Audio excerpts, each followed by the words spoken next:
নমস্কার বন্ধুরা, আমি আজকে বানাবো চিকেন মহারানি রেসিপি। একটি দুর্দান্ত স্বাদের রেসিপিটি একবার বাড়িতে বানিয়ে দেখুন, আপনার রান্নার প্রশংসায় বাড়ির সকলে পঞ্চমুক্ত হবেই।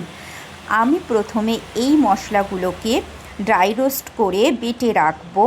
তারপর আমি কড়াইতে সাদা তেল দিয়ে ছোট করে কেটে রাখা পেঁয়াজ কুচিটা দিয়ে দেবো। একটু লাল লাল করে আমি ভেজে নেব।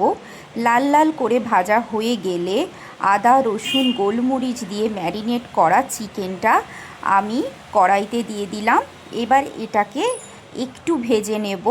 চিকেনের কালারটা চেঞ্জ হয়ে গেলেই আমি ড্রাই রোস্ট করে বেটে রাখা মশলাটা দিয়ে দেবো।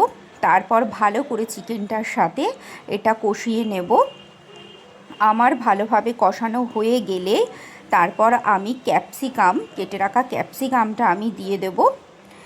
তারপর আমি স্বাদ মতন নুন দিয়ে দেবো। দিয়ে আমি ভালো করে চিকেনটা কষতে থাকবো। তারপর কষানো হয়ে গেলে ফেটিয়ে রাখা টক দইটা দিয়ে আমি আবারও ভালোভাবে কষিয়ে নেব। জায়গ্রি পাউডার আমি দিয়ে দিলাম। তারপর আমি একটু ঢাকা দিয়ে চিকেনটা হতে দেব। আমার হয়ে এলে আমি কসুরি মেথি দিয়ে ভালো করে আমি কষিয়ে নেব। কাঁচা লঙ্কা দিয়ে দিলাম আমি চিড়ে, সেইটাকে ভালো করে কষিয়ে নেব। আমার ভালোভাবে চিকেনটা কষানো হয়ে গেছে, আমার রান্নাটা হয়ে এসছে। এবার আমি ঘি দিয়ে দেব। ঘি দিয়ে আমি এই চিকেনটাকে নাড়াচাড়া করে আমি গ্যাসটা অফ করে দিলাম।